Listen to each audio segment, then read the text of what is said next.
올 봄은 날씨가 참 변덕스럽습니다. 봄이 왔는지 아니면 아직까지 겨울인지 갈피를 잘 못 잡겠습니다. 지난 주일은 11시 예배 오기 전에 진눈개비가 막 내려서 당황스러운 분도 계셨으리라고 생각합니다. 여러분, 예배당 올라오실 때 혹시 우편에 화단에 예쁘게 꽃핀 튤립을 보셨습니까? 감상하실 시간이 있으셨나요? 우리 권기덕 형제님 부부가 정성으로 화단을 잘 가꾸어서 정말 굉장한 솜씨가 있으신 분입니다. 하나님께 감사드리고 수고를 기억해 주시리라고 믿습니다. 여러분, 한 달 전에 우리 이 뜰에 개나리 꽃이 핀 거 혹시 보셨나요? 한 달 정도가 됐다고 봅니다. 개나리는 봄의 전령이라고 부릅니다. 왜냐하면 개나리의 꽃말은 희망과 생명이기 때문에 그렇습니다. 우리가 일반적으로 알듯이 겨울이 되면 죽어있는 듯한 모든 세계가 봄이 되면 다시 생명으로 돋고 있는데 그 첫 번째 소식을 가지고 오는 것이 개나리가 아닐까 생각합니다.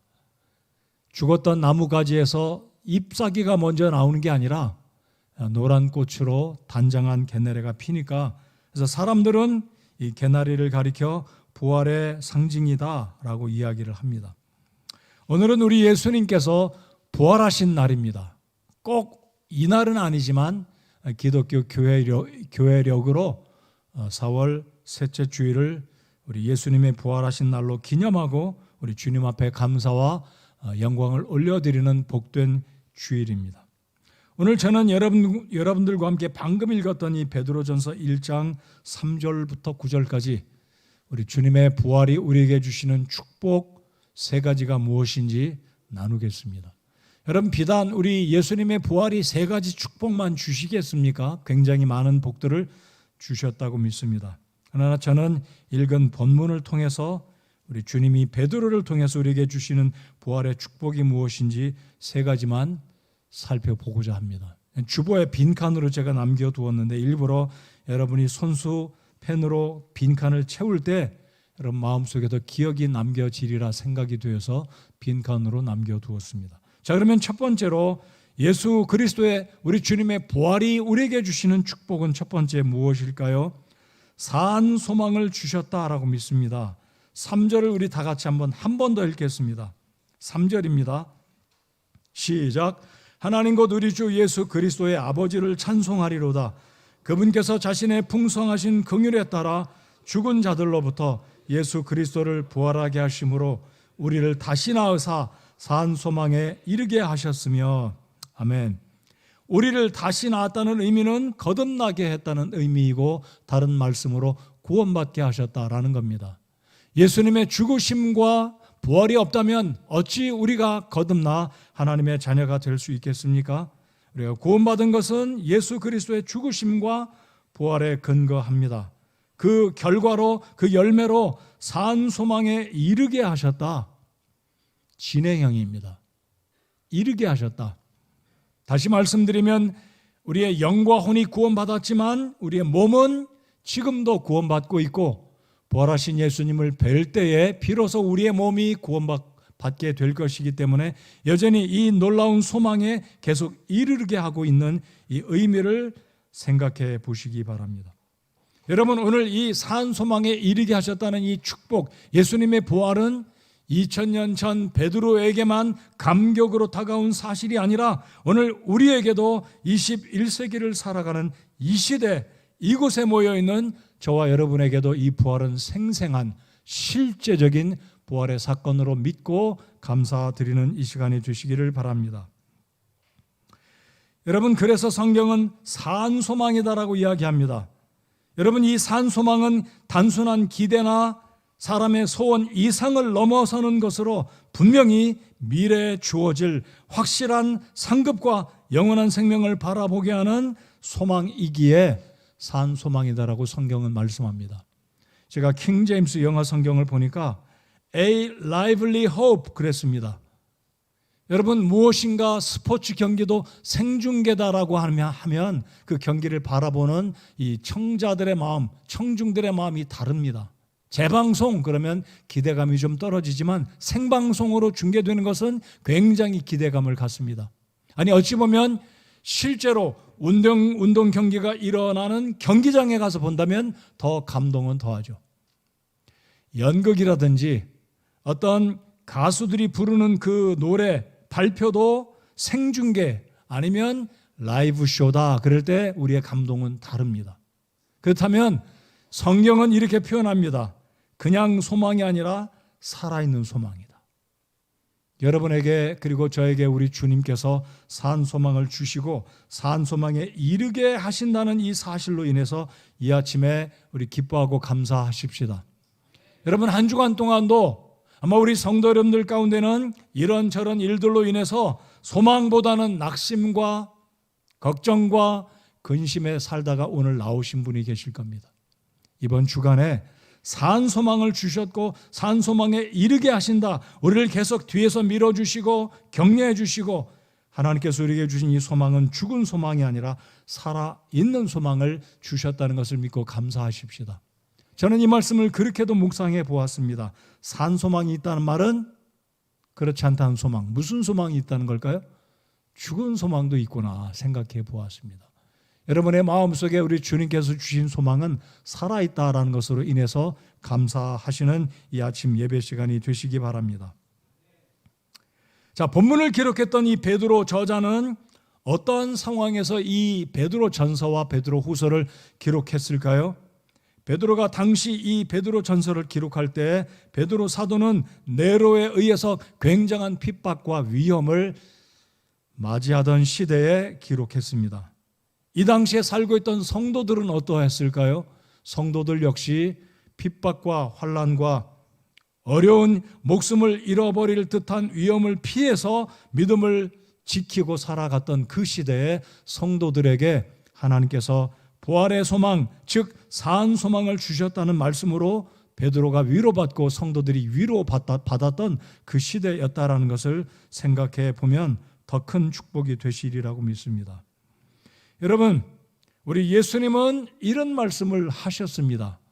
산 소망을 가진 자들과 이 산 소망을 가지지 못했던 자들에게 요한복음에서 이런 말씀을 하십니다. 요한복음 5장 28, 9절입니다. 우리 같이 한번 읽어보실 때 나는 어떤 구절에 해당되는 사람인가 잘 생각하며 읽어보시기 바랍니다. 자, 읽겠습니다. 시작. 이 말에 놀라지 말라. 무덤 속에 있는 모든 자들이 그의 음성을 듣고 나올 때가 오고 있나니 선을 행한 자들은 생명의 부활로 악을 행한 자들은 정죄의 부활로 나오리라. 무덤 속에 있는 모든 자들이 그의 음성을 듣고 나올 때가 오고 있나니 부활의 때가 온다는 겁니다. 누구의 부활입니까? 예수님은 이미 부활하셨기 때문에 이 구절에서 말하는 부활은 예수님의 부활이 아니다라는 것을 알고 있습니다. 물론 예수님은 이 말씀을 하실 때는 아직 죽지 않으셨을 때 이 말씀을 선포하셨습니다. 여기서 말하는 이 부활은 그리스도인들의 부활과 구원받지 않은 자들의 부활을 주님이 말씀하십니다.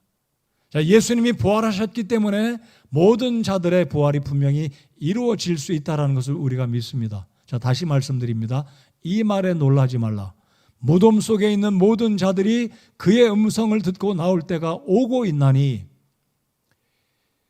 예수님이 다시 공중에 오실 때 하나님의 음성과 천사장의 나팔 소리가 울려 퍼지게 되면 역사 이래로 죽었던 모든 자들입니다. 먼저는 그리스도인들이 부활하고 그리스도인들이 부활하면 공중에 올라갔다가 7년 우리 예수님의 혼인잔치에 참석하고 땅에 내려오고 그리고 구원받지 않은 오늘 이 구절에서 말씀하는 후자에 해당되는 사람들은 이 세상 역사의 마지막 끝부분에 부활해서 하나님의 심판을 받게 됩니다. 그러니까 구원받은 사람은 생명의 부활로 다시 살아날 것이고 구원받지 아니한 악을 행한 자들은 여기서 말씀하는 악을 행한 자들은 예수님을 거절한 불신자들의 행위를 말씀합니다. 그들은 정죄의 부활로 나올 것이다. 이 말씀을 들을 때 놀라지 말라는 겁니다. 그렇기 때문에 오늘 주님은 베드로전서 1장 3절에서 예수 그리스도의 부활하게 하심으로 우리를 거듭나게 하셨고 구원받은 성도들, 저와 여러분에게는 산 소망에 이르게 하셨다. 살아있는 소망을 우리 마음속에 주심으로 인해서 감사를 드립니다. 여러분이 산 소망, 우리 그리스도인들이 믿고 구원받은 이후에 주님께서 다시 오시는 그날에 우리가 살아난다는 이 사실, 우리 앞서간 우리의 가족들, 방금 예배가 시작되기 전에 저희 교회 성도님 한 분께 지난주에 못 오셨길래 안부차 제가 가서 인사를 드렸더니 제가 그런 느낌이 들었어요. 지난주에 저희 교회를 못 오셔서 혹시 부모님 중에 어느 분이 돌아가셨나. 제 직감이 틀리지 않았습니다. 돌아가셨다는 거예요. 그래서 위로의 말씀을 잠깐 전해드렸습니다.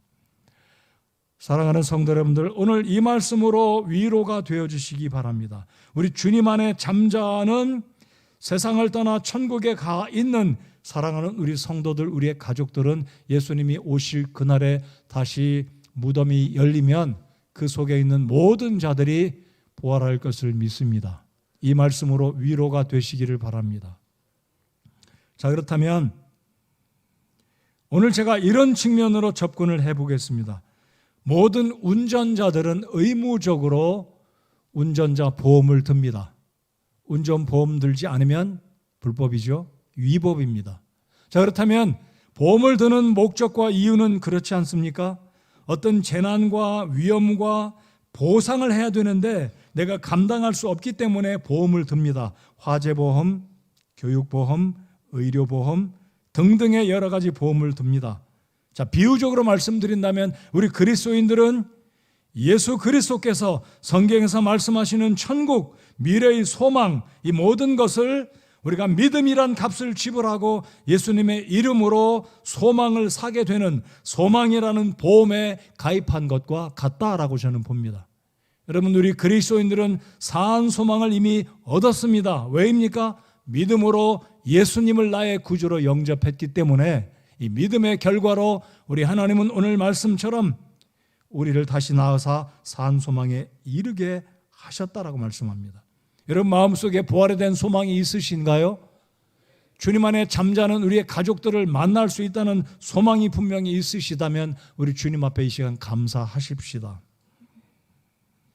여러분, 이 세상 어디에도 심지어 종교 기관일지라도 산 소망을 확실하게 줄 수 있는 종교는 없습니다. 불교입니까? 이슬람입니까? 힌두교입니까? 어떤 시장에서도 어떤 마켓에서도 소망, 산 소망을 돈을 주고 아니면 다른 방법으로 구할 수 있는 방법을 제시하고 있는 기관이나 그런 곳이나 그런 단체는 이 세상에 없다라는 사실입니다. 오직 기독교만이 부활의 종교이기 때문에, 아니 더 정확하게 말씀드리면 예수 그리스도를 통해서 구원받고 살아있는 소망을 얻게 하시는 것이 우리 하나님 아버지의 긍휼이고 은혜인 줄 믿고 감사를 드립니다. 사진을 하나 제가 소개해 드리면 여러분 어딘가 많이 눈에 익숙한 조각상 아닌가요? 피에타 조각상입니다. 피에타란 말은 이태리 말로 자비, mercy, 사랑이다라는 말인데요. 보시듯이 아마 이 조각을 처음 보신다면 누구와 누구인지 상상하실 수 있을 겁니다. 마리아와 예수님입니다. 십자가에 달려 죽으신 그 마리아, 그 아들인 예수님을 무릎에 올려놓고 슬픈 눈으로 바라보는 피에타. 한때 헝가리의 정신질환을 앓고 있던 사람이 망치를 들고 와서 내가 그리스도다라고 말하면서 이 조각상을 부서뜨린 적이 있었습니다. 이태리 당국이 복원해서 지금은 이태리 로마의 바티칸 궁 안에, 바티칸 성전 안에 이제 방탄 유리로 보호하고 있기는 합니다.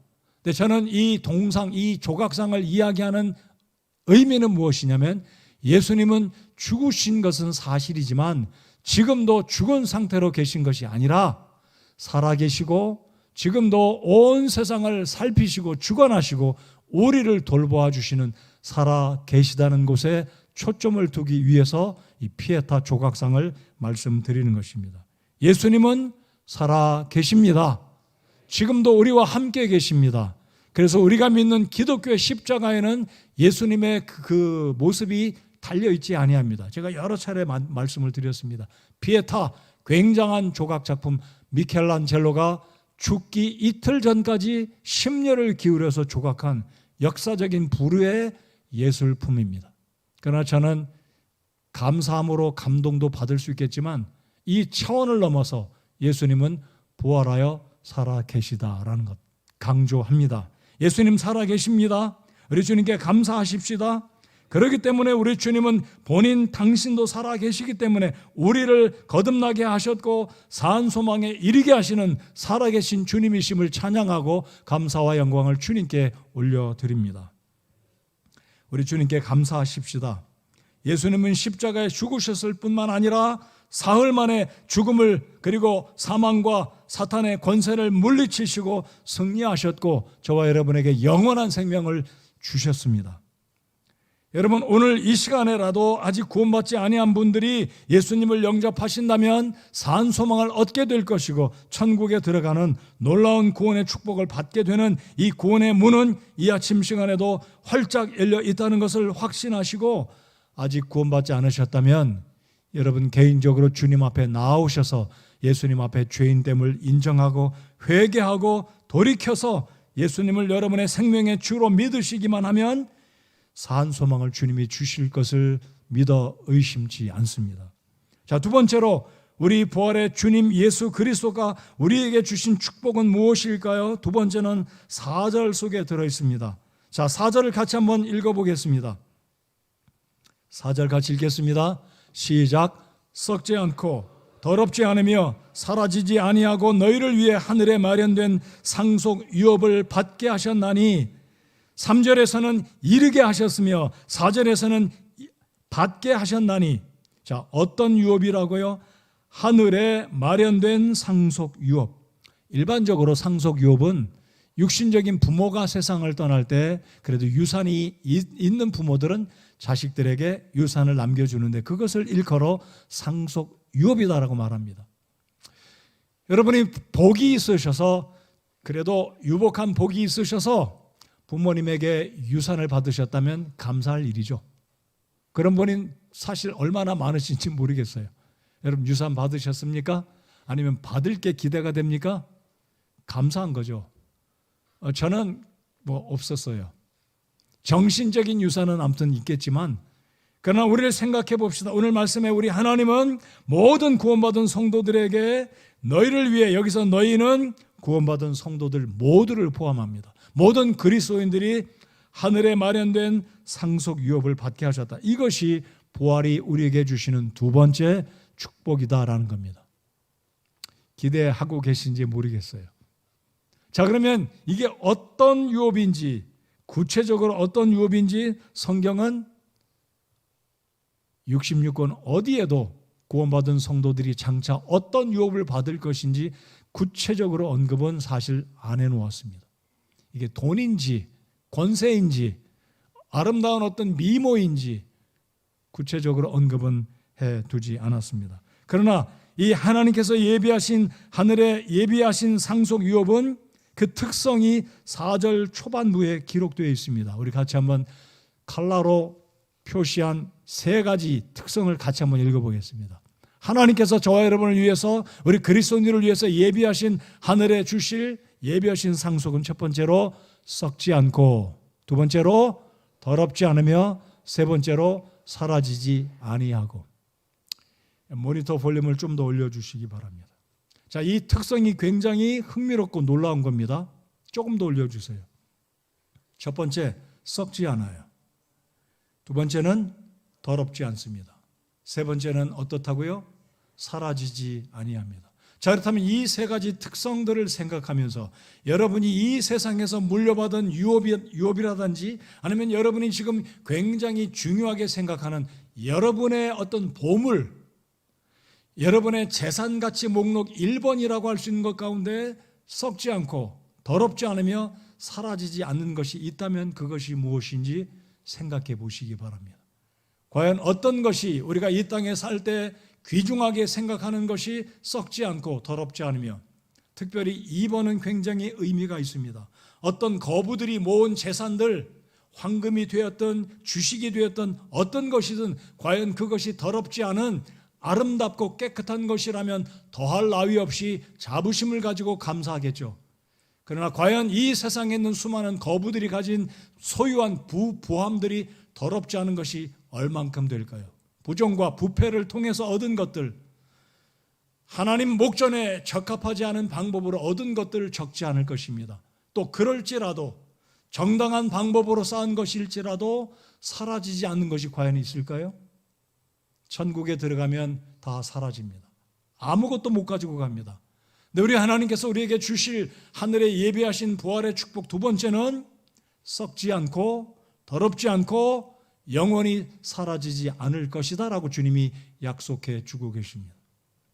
여러분, 과연 우리가 이 땅을 살아갈 때 우리가 예비한, 우리가 준비한, 노후에 쓰려고 마련한 것, 아니면 지금도 내가 누리고 있는 것들, 이 세 가지에 적용해 본다면 과연 어떤 것이 썩지 않고 더럽지 않고 사라지지 아니할 것들인가 생각해 보십시다. 또 반면에 이렇게 한번 생각해 보겠습니다. 내가 가지고 있는 것들은 변변하고 넉넉지 않지만 우리 하나님께 감사를 드릴 수 있는 것은 내가 천국에 들어가면 하나님께서 나를 위해서 예비하신, 하나님 아버지께서 아들, 딸 된 나에게 예비해 주신 하늘의 상속 기업은 썩지 않는 것이고 더럽지 않고 영원히 사라지지 아니하는 것이다. 기대가 되시나요? 감사하시나요? 얼마나 감사한지 모르겠습니다. 자, 그렇다면 언급해 드린 것처럼 과연 이것이 어떤 것일까요? 썩지도 않으며 더럽지도 않으며 사라지지 않는데, 근데 성경은 구체적으로 디테일하게 언급은 안 하셨어요. 궁금하시지 않으시나요? 궁금합니다. 오늘 일부 예배를 마치고 뒤에서 성도들과 인사하는데 어떤 성도가 그래요. 빨리 천국 가고 싶대요. 제가 진짜냐고 물어볼까 하다 말았습니다. 여러분, 우리가 하나님 앞에 받을 유업은 정말 그렇습니다. 썩지 않고 더럽지 않으며 영원히 존재하는 것들입니다. 자, 그렇다면 저는 이 말씀을 이렇게 묵상해 보았습니다. 천국에 대한 모습을 묘사하고 있는 장면은 에스겔서 47장에, 이사야서의 일부에, 그리고 특별히 요한계시록의 22장에 언급되었습니다. 자, 오늘 제가 생명나무를 예를 들어서 말씀을 드려보겠습니다. 여러분, 에덴 동산에 있었던 생명나무는 한 그루가 있었는데 문자적인 생명나무라고 믿으십니까? 사과나무는 분명히 아닐 거예요. 그러나 에덴 동산에 있던 생명나무가 실제적인 생명나무 한 그루였다면 요한계시록 22장에는 생명나무가 또다시 언급됩니다. 근데 우리 주님께서 주실, 성도들에게 주실 축복 중에 하나의 묘사는 생명수가 흐르는 이 생명강가 양쪽에 12과실을 맺는, 그것도 달달이 맺는 과실들을 우리로 하여금 따먹게 한다라고 말씀하십니다. 이것이 천국에 예비되어진 그리스도인들을 향한 하늘에 예비되어진 상속 유업 중에 하나다라고 저는 믿어요. 그렇다면 한 가지뿐일까요? 성경은 구체적으로 말씀하고 있지는 않지만 저는 그렇게 믿습니다. 하나님께서 예비하신, 우리 전지에 전능하신 하나님께서 당신이 사랑하는 백성들을 위해서 예비하신 하늘의 상속 유업은 우리 몸을 위해서도, 우리의 혼을 위해서도, 우리의 영을 위해서도 온전하고 완벽하고 영원히 지속될 정말로 완벽하고 아름답고 놀라운 것들이다라고 저는 믿어요. 그러나 그것이 구체적이 무엇인지 제가 알고 있는 한, 신학을 공부한 사람으로, 지금도 공부하고 있는 사람으로 정확하게 무엇인지는 묘사해서 설명을 드릴 길이 없습니다. 그러나 저는 분명히 이것은 굉장히 놀라운 거다라고 저는 믿고 기대합니다. 믿으십니까? 우리 하나님 아버지가 선하신 분이고 우리를 사랑하는 아버지라고 믿으십니까? 그렇기 때문에 예수 그리스도를 통해서 부활해 주시는 축복은 첫 번째로 산소망에 이르게 할 뿐만 아니라 하늘에 예비된 실제적인 놀라운 우리의 몸과 혼과 영을 위해서 완벽하고 온전하고 더럽지도 않고 썩지도 않고 사라지지도 않는 놀라운 축복들을 우리에게 구체적으로 예비해 주셨다라고 저는 믿습니다. 이날 정말 기대하십니까? 기대들을 안 하시는 것 같아요. 저는 기대를 하고 여쭤봤는데 기대하십니까? 하니까 맹숭맹숭해서 제 기대가 조금 과했나 보겠어요. 여러분, 정말 하늘에 들어가면 우리 주님께서 예비하신 하늘의 상속 유업은 놀라운 것이다라고 저는 믿습니다.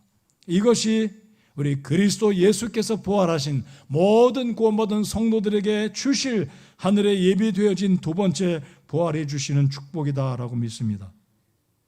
여러분, 마태복음 6장에 우리 예수님 이런 말씀을 하셨습니다. 우리가 이 땅을 살아가는 동안 우리의 보물을 땅에 쌓아두지 말라라고 말씀하셨는데, 그 이유는 땅에는 좀과 녹이 부패시키며 그리고 도둑들이 와서 우리의 보물들을 훔쳐가기 때문에 하늘에 쌓아두라. 천국에는 썩을 일도 없고 도둑들이 없기 때문에 훔쳐가지 못한다라고 주님 말씀하셨습니다. 굉장히 의미 있는 말씀이기 때문에 이 구절과 연관지어서 볼 때 하늘에 있는 우리의 주님이 예비하실 상속 유업은 썩지도 않고 더럽혀지지도 않고 더러운 것도 아니고 사라지지도 않고 빼앗기지도 않을 우리 모든 구원받은 그리스도인들 한 사람 한 사람에게 개별적으로 주시는 정말로 놀라운 축복의 유업이다, 상속 유업이다라고 저는 믿습니다. 기대하셔도 좋습니다. 구체적으로 무엇인지 모르지만 우리 주님은 이렇게 베드로 사도를 통해서 우리에게 하늘에 예비되어져 있는 상속 유업을 받게 하셨다라고 말씀합니다. 또 하나의 제가 사례, 성경적인 예를 들어서 말씀을 드려보고 싶습니다. 얼만큼 충분히 여러분의 마음에 와 닿을지 모르겠습니다. 여러분, 이스라엘 백성들이 가나안을 정복하지 않았습니까? 여호수아 장군의 인도를 받고 가나안 땅을 정복했는데 정복 이후에 토지를 분배합니다. 요셉의 두 아들을 포함해서 12지파가 가나안 땅을 분배받습니다. 근데 예외적으로 땅을 기업으로 분배받지 못한 지파가 있었습니다. 어떤 지파입니까? 레위 지파였습니다. 아니, 레위 지파는 그럼 뭐 먹고 살아요? 아니, 농사를 지어야 될 거 아닙니까? 그렇죠?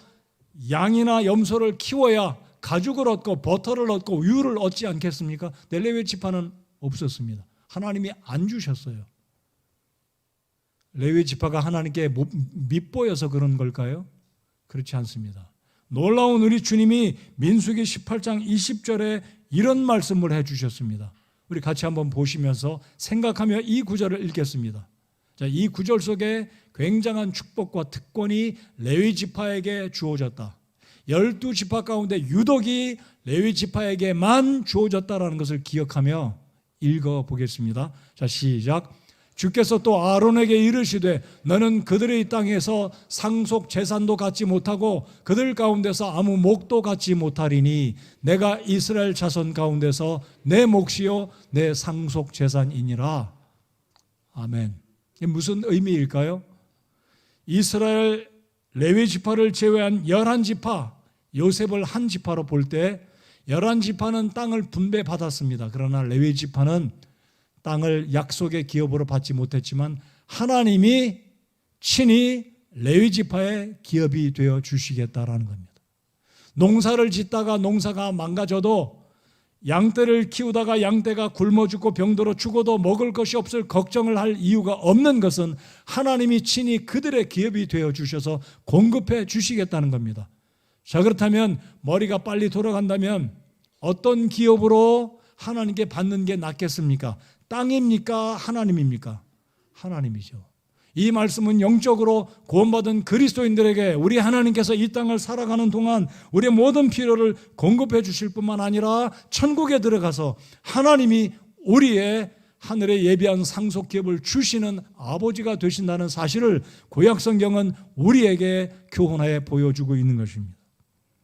사랑하는 성도 여러분들, 우리가 하나님의 백성인 줄 믿으십니까? 우리는 12지파가 아닙니다. 그러나 천국에 들어가면 12지파와 12사도가 상징하는 것은 천국의 12대문, 12기초는 교회를 상징하고 이스라엘을 상징한다면 우리 그리스도인들은 12지파와 상관이 없는 한국 백성들이지만 구원받은 성도는 하나님 앞에 교회로서, 교회에 속한 백성들로서 우리 주님이 우리에게 친히 필요한 것들을 공급해 주신다는 놀라운 약속의 말씀이 들어있는 것입니다. 그러므로 그리스도의 부활이 우리에게 주시는 두 번째 축복은 4절 속에 하늘에 마련된 상속 유업을 우리 주님이 지금도 예비하고 계신다는 이 놀라운 사실을 믿고 감사하며 기쁨으로 살아가는 저와 여러분이 되어야 할 것입니다. 상속유업을 주님이 예비해 주신다. 자, 그래서 우리가 이 땅을 살아갈 때 이 말씀을 기억하며 이 땅에 있는 물질들에 연연해하고 이 땅에 있는 것들에 애착심을 갖지 말고 살아가는 우리가 되어야 하겠습니다. 우리 말씀 같이 읽어보겠습니다. 골로새서 3장입니다. 하늘의 상속기업이 약속됐다는 거 기억하시면서 이 말씀을 읽겠습니다. 시작. 그러므로 너희가 그리스도와 함께 일으켜졌거든 위에 있는 그것들을 추구하라. 거기에는 그리스도께서 하나님 오른편에 앉아 계시느니라. 위에 있는 것들에 너희의 애착을 두고 땅에 있는 것들에 두지 말라. 너희는 죽었고 너희 생명은 그리스도와 함께 하나님 안에 감추어져 있느니라. 우리의 생명이신 그리스도께서 나타나실 때에 그때 너희도 그분과 함께 영광 가운데 나타나리라. 아멘. 여러분, 우리는 예수님과 함께 죽었고 주님과 함께 일으켜졌습니다. 우리가 침례를 받을 때 예수와 함께 죽고 예수와 함께 어떻게 했다고 이야기합니까? 살아났다라고 이야기합니다. 우리가 그렇게 고백했습니다. 그리고 그런 믿음으로 지금도 살아가고 있습니다. 아니, 그렇게 살아야 합니다. 3절, 너희는 죽었고 너희 생명은 그리스도와 함께 하나님 안에 감추어져 있느니라. 바울이 그래서 그렇게 고백하지 않았습니까? 우리가 죽은 것 같지만 살아있다라고 이야기합니다. 가난한 것 같지만 모든 사람을 부욕해 하는 자다라고 바울은 감사하며 기뻐서 고백하고 있지 않습니까? 그래서 우리는 하늘에 예비된 하나님이 예비하신 상속 기업을 바라보며 이 땅에 있는 것들에 애착을 두지 말아야 합니다. 왜입니까? 이 땅에 있는 것들은 썩어질 것이고 더러운 것이고 영원히 보존되어질 것이 아니기 때문에.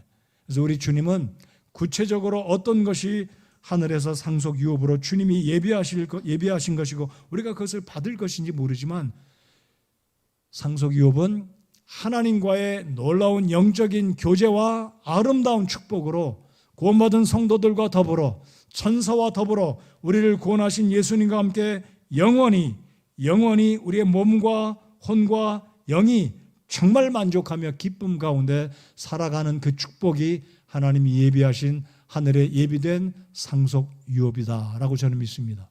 구체적으로 무엇인지 그날에 가서 보게 될 것입니다. 상상을 뛰어넘는 축복이 될 거라고 저는 믿어요. 저는 그렇게 묵상해 보았습니다. 지금도 그렇게 믿습니다. 이 하늘에 예비된 하나님이 예비하신 상속 유업은 지금까지 죄성을 지니고 살아갔던 모든 사람들은 아직까지 그 어느 누구도 누려보지 못했다라고 좀 믿어요. 이것이 그리스도께서 왕국을 세우시고 구원받은 성도들이 천국에 들어가면 부활한 이후에 경험되어질 것이기 때문에 역사상 그 누구도 상속 유업을, 지금 천국에 있는 사람들은 보고 누리겠지만 이 땅에 살아있는 죄성을 지니고 있는 사람들 가운데는 이것이 무엇인지 아직 맛보지 못했고 경험해보지 못했습니다. 그러나 그날에 우리가 주님 앞에 설 때 이 놀라운 상속 유업이 무엇인지 실제로 보고 경험하게 될 것을 믿습니다. 이 날을 기대하면서 이 땅에 있는 것들에 애착하지 말고 살아가시기 바랍니다. 자, 세 번째로 우리 예수님의 부활해 주시는 축복은 믿음 안에서 기쁨으로 살게 하는 축복을 주신 줄 믿고 감사하십시다. 세 번째로 믿음 안에서 기쁨으로 살게 하신다. 8절을 우리 같이 한번 펴서 읽어보겠습니다. 자, 8절 읽고 5절로 돌아가겠습니다. 8절을 먼저 읽어보겠습니다. 8절, 그러나 너희가 그분을, 시작, 너희가 그분을 보지 못하였으나 사랑하는도다. 지금도 너희가 그분을 보지 못하나 믿으며 이루 말할 수 없고 영광이 가득한 기쁨으로 기뻐하나니. 아멘. 5절로 넘어가서 5절 한번 읽어보겠습니다. 자, 5절, 믿음으로 기뻐하는 축복을 우리 주님께서 주셨다고 말씀을 드렸습니다. 5절을 읽어보면서 우리가 이 땅을 어떻게 살아가야 할 것인지, 하나님은 그리고 나를 향해서 어떤 일을 이루시는지 5절을 통해서 발견해 보실 수 있기 바랍니다. 자, 5절 읽겠습니다. 시작. 너희는 마지막 때에 드러내려고 예비된 구원에 이르도록 믿음을 통해 하나님의 권능으로 보호받고 있느니라. 아멘. 자, 5절을 보면 우리 그리스도인들의 구원은 세 가지의 시제를 포함합니다. 세 개의 시제적인 구원, 과거에 받았고 지금도 받고 있고 미래에 또 받음으로 완성되어질 것입니다. 세 개의 구원은 아닙니다. 그러나 세 가지 모습으로 우리의 몸은 아직 구원받지 않았습니다. 왜냐하면 천국에 들어가지 않았기 때문에. 여러분, 이 땅에 살고 있는 우리는 고통도 있고 병도 있고 마음이 있으니까 몸도 아프고 몸이 아프니까 마음도 아픕니다. 그 말이 맞죠? 몸이 아프니까 마음도 아파요. 마음이 아프니까 몸도 아파요. 그게 우리 인생입니다. 우리 몸은 아직 구원받지 못했습니다. 우리의 영은 구원받았어요. 근데 우리의 혼, 정신적인 세계, 아직도 이 세상을 살면 근심과 걱정과 온갖 스트레스로 우리의 혼과 몸은 아직 구원받지 않았습니다. 근데 오늘 이 읽은 5절을 보십시오. 너희는 마지막 때에 드러내려고 예비된 구원에 이르도록, 여기서 말하는 구원은 영화의 단계에 이르러서 온전한 구원이 완전히 이루어지는 그때를 하나님은 베드로를 통해서 말씀하셨습니다. 그러나 그때까지 너희는 마지막 때에 드러내려고 예비된 구원에, 드러내려고 예비된 구원, 이게 어떤 것일까요? 이런 의미로 저는 믿습니다.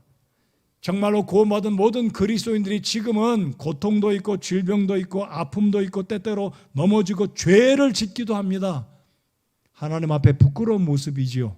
그러나 구원받고 천국에 들어가면 그때는 정말로 보무도 당당하게 하나님 앞에 서서 모든 허물과 죄는 이제 사라지고 예수님과 같은 몸으로 변화된 아름다운 완전한 모습으로 나타날 것이기 때문에 주님께서 너희는 마지막 때 드러내려고 예비된 구원, 놀라운 영화를 이룬 그 순간의 구원을 이 5절에서 말씀하십니다.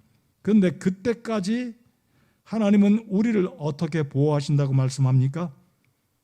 자, 5절의 말씀 이해가 되셨습니까? 이해가 되신 줄 제가 믿겠습니다. 자, 다시 한번 5절을 읽어보겠습니다. 여러분 목소리로, 여러분 눈으로, 마음으로 읽겠습니다. 시작.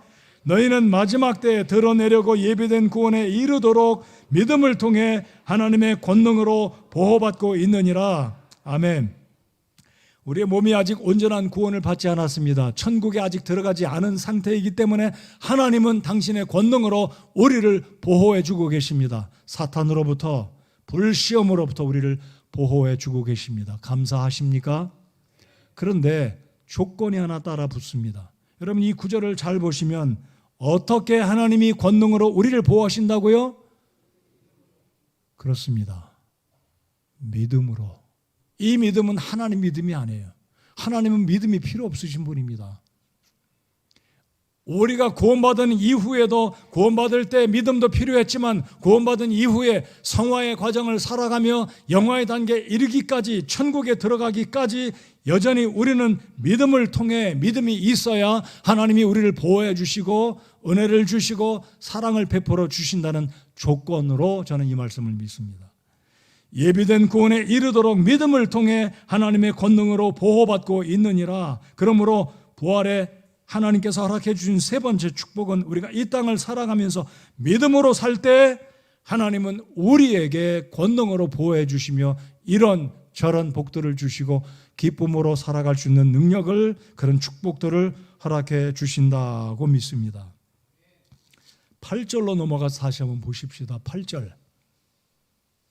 자, 베드로의 심정으로 8절을 읽어보십시다. 왜 그런지 이유는 잠시 후에 말씀드리겠습니다. 베드로의 심정으로 읽어보겠습니다. 제가 읽겠습니다. 너희가 그분을 보지 못하였으나 사랑하는도다. 지금도 너희가 그분을 보지 못하나 믿으며 이루 말할 수 없고 영광이 가득한 기쁨으로 기뻐하나니. 너희가 그분을 보지 못하였으나, 베드로는 주님을 못 보았나요? 보았습니다. 베드로는 주님의 손도 붙든 적이 있어요. 언제요? 물에 빠져 허우적거릴 때 주여 저를 살려주십시오. 바다 위를 걸어가던 베드로가 빠졌을 때 주님이 손까지 잡아주었습니다. 갈릴리 바닷가에서 주님을 3번이나 모른다고 부인했던 그 베드로를 주님이 찾아오셔서 어루만져 주시면서 등 떠들여 주시면서 베드로야 너 나 사랑하냐, 그런 과정을 베드로가 알지 않습니까? 근데 지금 베드로가 말하기를 너희가 그분을 보지 못하였으나 사랑하는 성도 여러분들, 예수님 보신 분 계신가요? 그 다음 구절, 지금도 너희가 그분을 보지 못하나 믿으며 이루 말할 수 없고 영광이 가득한 기쁨으로 기뻐하나니.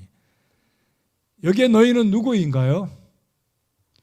첫째는 주후 1세기가 지나갈 무렵에 1세기 후반경에 로마 제국의 핍박 가운데 살고 있던, 소망을 붙들고 주님을 부인하지 않았던 많은 그리스도인들이 여기에 있는 너희가 라는 1차 대상들이고, 오늘 이 시대를 살고 있는 저와 여러분이 2차의 대상, 너희는 저와 여러분입니다.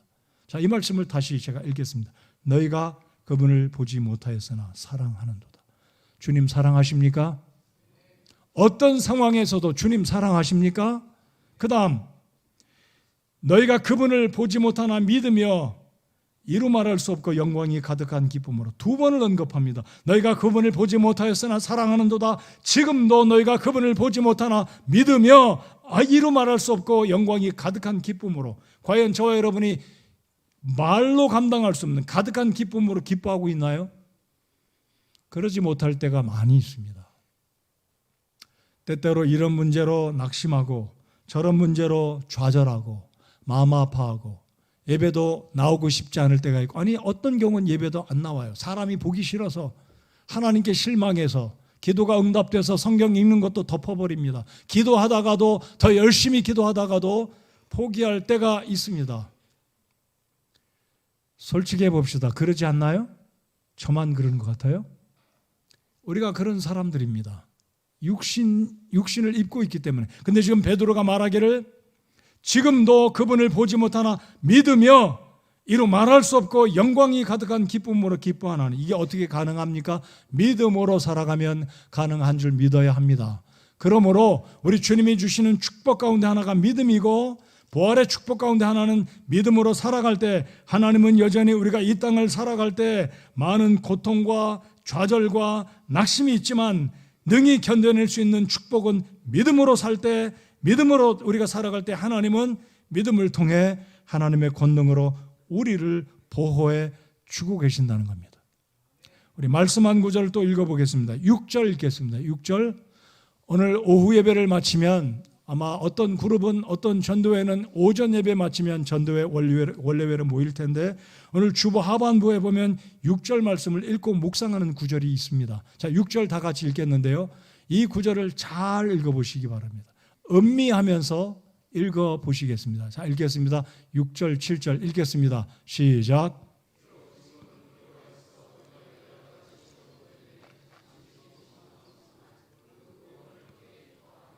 이것은 너희 믿음의 단련이 불로 단련해도 없어지는 금을 단련하는 것보다 훨씬 더 귀하여 예수 그리스도께서 나타나실 때에 칭찬과 존귀와 영광으로 드러나게 하려 함이니라.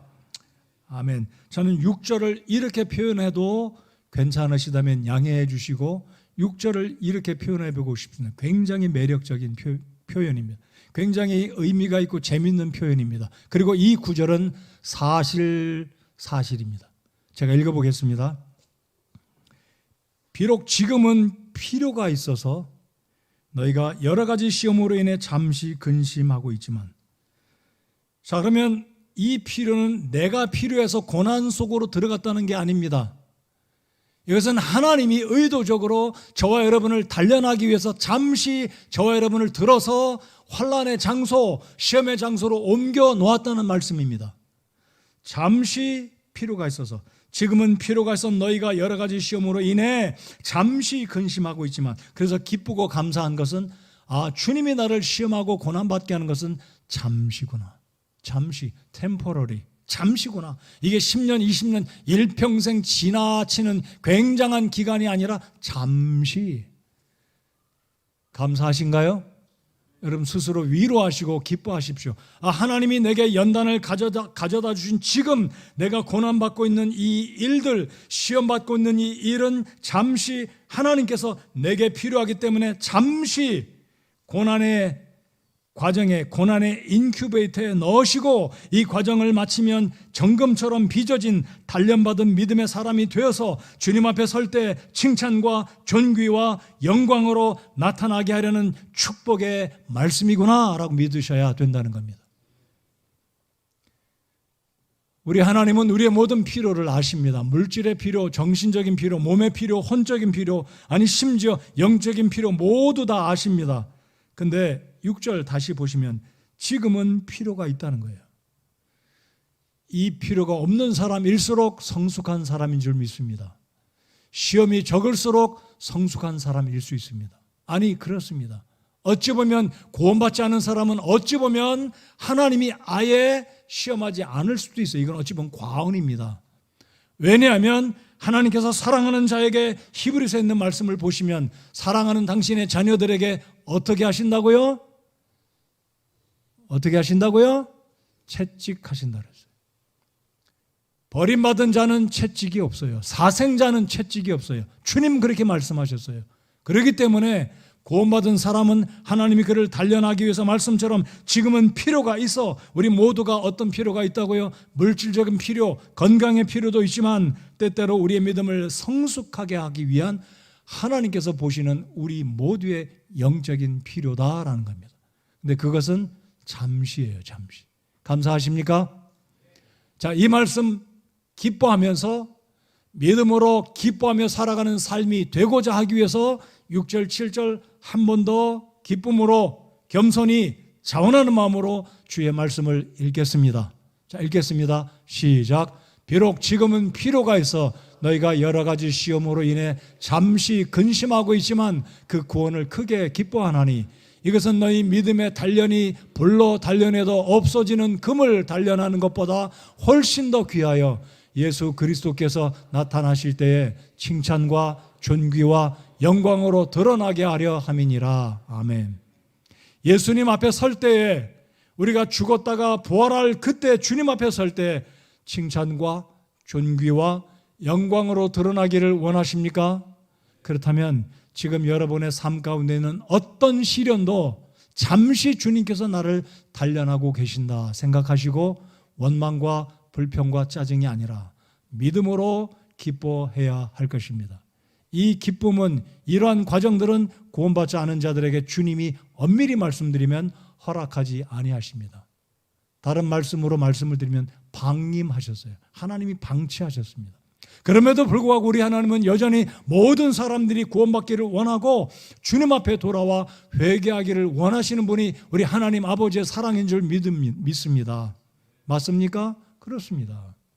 아직까지 구원받지 않으신 분이 계시다면 주님 앞에 돌아오시고 여전히 산 소망을 주시고 하늘의 상속 유업을 주시고 이 땅을 살아갈 때 괴롭고 힘든 이 세상을 믿음으로 살아갈 수 있으며 그리고 기쁨으로 살게 하시는 이 복을 누리는 저와 여러분 우리 사랑하는 우리 성도 여러분들 모두가 되시기를 바랍니다.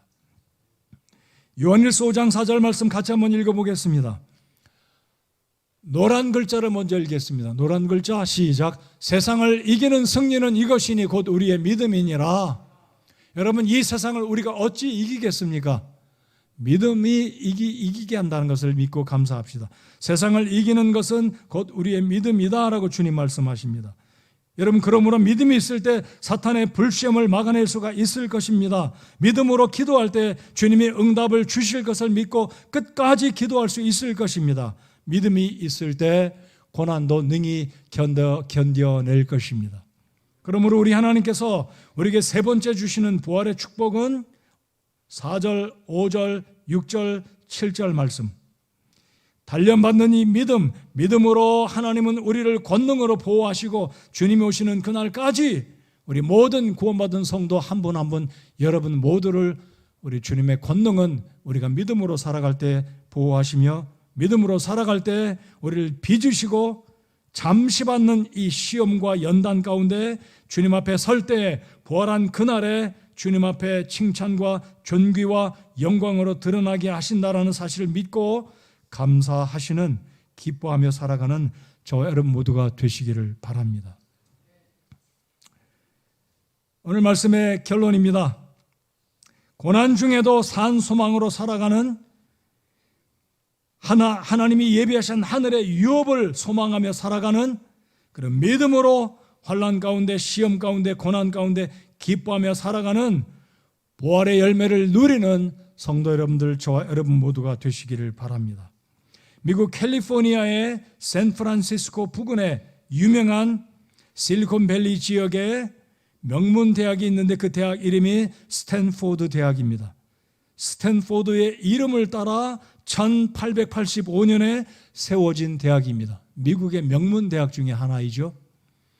이 대학이 세워진 기원을 간단히 말씀드리겠습니다.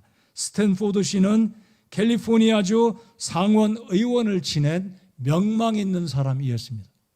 근데 어느 날 이분의 아들이 갑자기, 독자의 아들이, 젊은 그 아들이, 장래가 촉망되는 그 아들이 갑자기 죽습니다. 아버지가 얼마나 상심이 되겠습니까? 얼마나 슬픔이 컸겠습니까? 남부럽지 않게 키운 이 자식이, 부족함 없는 이 집안의 아들이 죽었으니 얼마나 아버지, 부모의 마음이 아팠겠습니까? 장례식 때 말을 못할 정도로, 그리고 아들 장례를 끝마쳤지만 계속해서 아버지는 불면증에 시달립니다. 아들만 생각하면 잠을 못 자는 거예요. 어느 날 밤에 꿈에 아들이 나타났습니다. 아들이 말하기를, 아버지, 저는 부활하신 예수님 곁에 있습니다. 슬퍼하지 마시고 저 대신에 젊은이들을 좀 도와주세요. 꿈에 아들이 그렇게 아버지에게 그 말을 남겼습니다.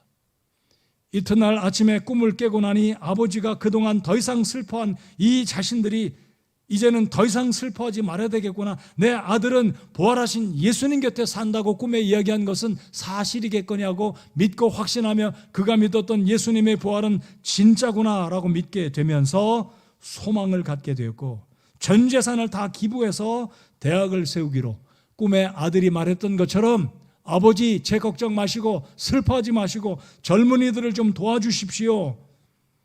그래서 이 스탠포드는 전 재산을 다 대학을 세우는 그 일에 기부를 했습니다. 그때 당시 얼마를 기부했을까요? 2천만 불을 기부를 했는데, 이 1885년도에 2천만 불은 오늘 이 시대 한국 돈으로 환산하면 1조 원에 가까이 이르는 9천억에서 1조 원에 달하는 엄청난 돈이라고 합니다. 아들의 죽음으로 인해서 절망하고 슬퍼하고 희망을 잃어버렸던 이 아버지 이 스탠포드 씨가 부활하신 예수님을 확신하게 되었고, 부활에 감사하면서 자신의 모든 전 재산을 기부해서 젊은이들의 축복을 끼치는 통로가 되었다는 사실, 이 바로 부활의 능력이 아니겠습니까? 예수님의 부활은 여전히 우리의 삶을 바꿔놓는 위대한 능력이 있다는 사실을 믿고 확신하는 저와 여러분 되시기 바랍니다. 다시 한번 말씀드립니다. 고난 중에도 우리 주님께서 주신 사한 소망을 주신 것 믿고 기뻐하며 살아가십시다. 우리 주님은 하늘에 예비한 사한 소망을 주셨기에 살아있는 우리 주님께서 이 유업을 우리가 장차받을 하늘의 유업으로 예비하고 계시기 때문에 이 땅에 있는 것 애착하지 말고 기쁨으로 그 나라를 기대하며 살아가십시다. 사랑하는 성도 여러분들, 한 주간 어떻게 사셨습니까? 믿음으로 기뻐하며 살아갈 수 있는 능력은 부활하신 주님을 바라볼 때 주께서 우리에게 믿음을 주실 줄을 믿습니다. 이번 한 주간 동안도 이제 4월 마지막 주를 맞이하고 5월 또 맞이하게 될 텐데, 부활의 우리 주님 바라보면서 승리의 5월 달을 맞이하는 저와 여러분 모두가 되시기 바랍니다. 우리 예수님 부활하셨습니다. 우리 예수님 일어나셨습니다. 우리 다 같이 일어나서 찬송하겠습니다.